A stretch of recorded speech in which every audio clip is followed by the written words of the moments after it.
ایک اور روایت میں آتا ہے رسول اللہ صلی اللہ علیہ وسلم نے فرمایا جو شخص مجھ پر درود پڑھے تو جب تک وہ مجھ پہ درود پڑھتا ہے فرشتے اس کے لیے دعا کرتے رہتے ہیں. یعنی آپ نبی صلی اللہ علیہ وسلم کے لیے دعا کریں اور فرشتے آپ کے لیے دعا کرتے رہیں گے.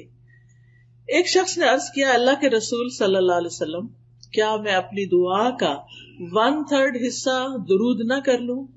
تو آپ نے فرمایا کہ ہاں اگر تم چاہو تو ایسا کر سکتے ہو. اس نے کہا اگر 2/3؟ آپ نے فرمایا ہاں اگر تم چاہو. اس نے کہا اگر میں ساری دعا درود ہی کو بنا لوں؟ تو آپ نے فرمایا پھر تو یہ تمہارے لیے اللہ تمہارے دنیا اور آخرت کے سب غم ہم کے لیے کافی ہو جائے گا.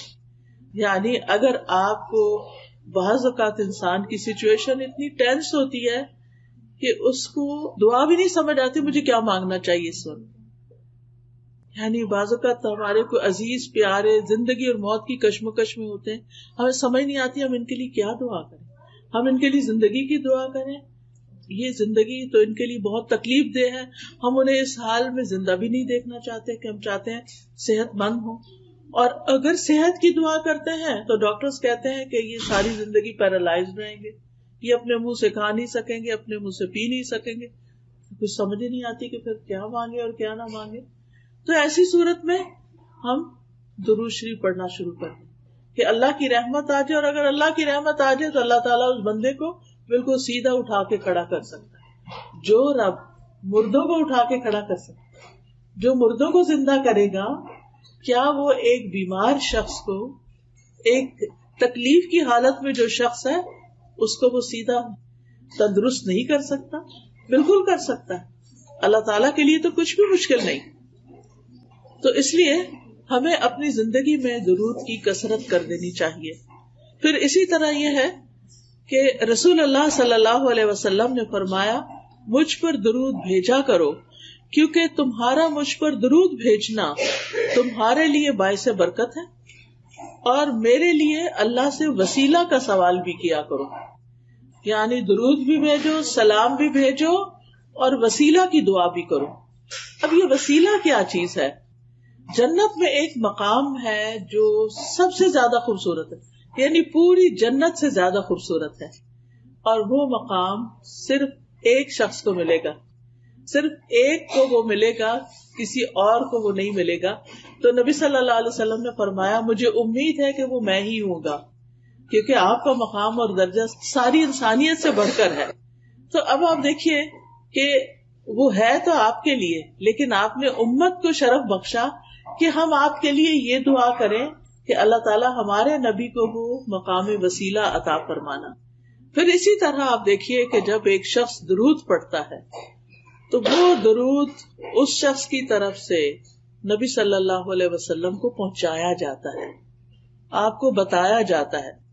رسول اللہ صلی اللہ علیہ وسلم نے فرمایا جو شخص ایک بار مجھ پر درود بھیجے اللہ اس پر 10 رحمتیں نازل کرے گا. اس پر ایک فرشتہ مقرر ہے جو مجھ تک پہنچاتا رہتا ہے.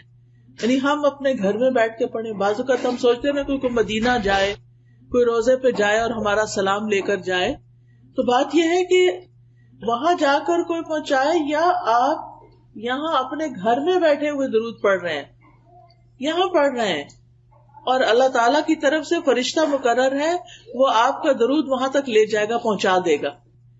یعنی بعض اوقات ہم انسانوں کی منت کرتے ہیں, اور انسان کیا وہ وہاں جاتے ہیں وہ بھول ہی جاتے ہیں کہ مجھے کس کس نے کیا کہا تھا, اور ہمیں کوئی ایسا طریقہ بھی نہیں ملتا کہ ہم سے کہا گیا ہو کہ کوئی لے کے جائے اور پہنچائے. آپ جہاں پر بھی ہوں, آپ مسجد نبوی میں ہوں, آپ مدینہ میں ہوں, آپ مکہ میں ہوں, آپ سعودی عرب میں ہوں, آپ پاکستان میں ہوں, آپ کینیڈا میں ہوں, آپ کہیں پر بھی ہوں, آپ کا درود وہاں پہنچ جائے گا, اور یہ آپ کے نامہ اعمال میں بھی جمع ہوتا رہے گا. تو اس سے اچھا کیا تحفہ ہے جو ہم نبی صلی اللہ علیہ وسلم کو بھیج سکتے ہیں. یعنی اگر ہم آپ کے لیے کوئی پیسے بھیجیں یا کوئی گولڈ بھیجیں یا کوئی کھانے کی چیز بھیجیں, وہ تو نہیں آپ کو پہنچ سکتی, لیکن اگر ہم درود بھیجتے ہیں تو وہ آپ کو پہنچتا رہتا ہے, اور ہمیں طریقہ بھی بتا دیا گیا. رسول اللہ صلی اللہ علیہ وسلم نے فرمایا تم کہیں بھی ہو مجھ پر درود بھیجو کیونکہ تمہارا درود مجھ تک پہنچ جاتا ہے, ہر جگہ سے پہنچ جاتا ہے. اب جو شخص نبی صلی اللہ علیہ وسلم کے لیے درود بھیجے گا اور سلام بھیجے گا اور خاص طور پر آپ کے لیے وسیلہ کی دعا کرے گا تو قیامت کے دن اس کو نبی صلی اللہ علیہ وسلم کی سفارش حاصل ہوگی، اس کے لیے شفاعت ہوگی. رسول اللہ صلی اللہ علیہ وسلم نے فرمایا جو مجھ پر درود بھیجتا ہے یا میرے لیے وسیلہ مانگتا ہے قیامت کے دن اس کے لیے میری شفاعت ثابت ہو جائے گی، یعنی پکی ہو جائے گی کہ میں اس کے حق میں سفارش کروں. سفارش کس کو ضرورت ہوتی ہے؟ جس کے اپنے پاس پورا نہ ہو کامیابی کے لیے. یعنی اگر کوئی شخص خود لیک کرتا ہے کسی چیز میں تو پھر دوسرا اس کی سفارش کر دیتا ہے، آپ اس کو یہ جاب دے دیں، آپ اس کو یہ جگہ دے دیں، آپ اس کے لیے یہ کر دیں، تو وہ اس کے لیے آسانی ہو جاتی. تو اسی طرح جو شخص جنت میں جانے کے لیے اس کو ایک نیکی کم ہے یا تھوڑی سی ضرورت ہے تو پھر وہ نبی صلی اللہ علیہ وسلم اس کے حق میں سفارش کریں گے کہ اس کو جنت دے دی جائے کیونکہ اس نے مجھ پر درود بھیجا تھا. اسی طرح اگر کوئی شخص اپنے برے اعمال کی وجہ سے توبہ کیے بغیر دنیا سے چلا گیا اور قیامت کے دن اس کی پکڑ ہو گئی اور اس کو جہنم میں پھینک دیا گیا تو نبی صلی اللہ علیہ وسلم کو اللہ تعالیٰ حق دیں گے شفاعت کا، حق کے شفاعت، اور پھر آپ کی سفارش سے اس کو آگ سے بھی نکال لیا جائے گا. تو اس لیے ہمیں اپنی زندگی میں درود کا اہتمام کرتے رہنا چاہیے، کوئی دن ہمارا خالی نہ جائے. ویسے تو الحمدللہ جب ہم اذان سنتے ہیں تو اس کے بعد درود جو ہے وہ پڑھتے ہیں، وہ موقع ہوتا ہے درود پڑھنے کا. پھر اسی طرح نماز ہماری مکمل ہی نہیں ہوتی، نماز پوری ہی نہیں ہوتی، نماز ادا ہی نہیں ہوتی اگر ہم اس میں درود شریف نہ پڑھیں. مثلاً اگر کسی کا اتحیات پڑھتے ہوئے اتحیات پر وضو ٹوٹ گیا اور اس نے درود نہیں پڑھا تو اس کو نماز لوٹانی ہوگی کیونکہ اس کی نماز نہیں ہوئی. تو اس لیے چاہے آپ اس وقت پورا درود نہ بھی پڑھ سکیں، اللہم صلی علی نبینا محمد کہہ دیں، اللہم صلی وسلم وبارک علی نبینا محمد، اللہم صلی علی محمد وعلی آل محمد، یعنی کوئی بھی آپ اس میں سے پڑھ لیتے ہیں اور سلام جلدی سے پھیر دیتے ہیں. کہ اس وقت آپ مزید کنٹینیو نہیں کر سکتے کہ آپ کا وضو ٹوٹ جائے گا، تو آپ کی نماز پوری ہو جائے گی اگر آپ نے درود شریف پر اینڈ کر دیا. تو اس سے بھی آپ اندازہ لگائیں کہ کتنا ضروری ہے. پھر آپ دیکھیے کہ جو شخص صبح کے وقت فجر کی نماز سے لے کر سورج نکلنے سے پہلے 10 دفعہ درود شریف پڑھتا ہے تو اس کے لیے بھی آپ کی شفاعت ہے. اور کتنی رحمتیں، ایک دفعہ پڑھنے پر 10 رحمتیں، تو 10 دفعہ پڑھنے پر کتنی ہوں گی؟ 100 رحمتیں ہو جائیں گی. یعنی صبح ہی صبح اپنا دن شروع کرنے سے پہلے آپ 100 رحمتیں سمیٹ لیتے ہیں.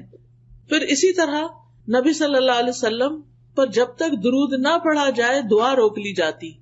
یعنی کچھ دعائیں ایسی ہیں کہ جن میں ہمیں پہلے درود شریف پڑھنا ہی ہوتا ہے اور پھر اس کے بعد دعا مانگی جائے تو درود شریف اس دعا کو اوپر لے جانے کا سبب بنتا ہے.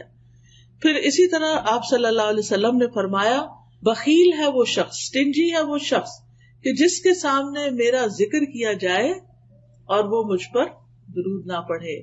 درود پڑھنا جو ہے یہ جنت میں لے جانے والا کام ہے، اور جو درود نہیں پڑھتا وہ جنت میں جانے کا راستہ کھو دیتا ہے. حضرت حسین بن علی رضی اللہ عنہ امام حسین سے مروی ہے کہ رسول اللہ صلی اللہ علیہ وسلم نے فرمایا جس کے پاس میرا ذکر کیا گیا یعنی میرا نام لیا گیا اور وہ مجھ پر درود پڑھنا بھول گیا، اس نے پڑھا ہی نہیں، صلی اللہ علیہ وسلم نہیں کہا. ہونا تو یہ چاہیے نا، جب بھی آپ کا نام لیا جائے تو دل ہی دل میں یا ہلکی سی آواز سے صلی اللہ علیہ وسلم پڑھ لیا جائے. اور جو نہیں پڑھتا، اسے دھیان سے نہ سنا اور نہ پڑھا، وہ جنت کے راستے سے بھٹک گیا. یعنی جو راستہ جنت کی طرف لے جانے والا تھا اس نے وہ چھوڑ دیا، وہ کہیں اور ہی چل پڑا. یعنی اس سے بھی اس کی امپورٹنس کا پتہ چلتا ہے.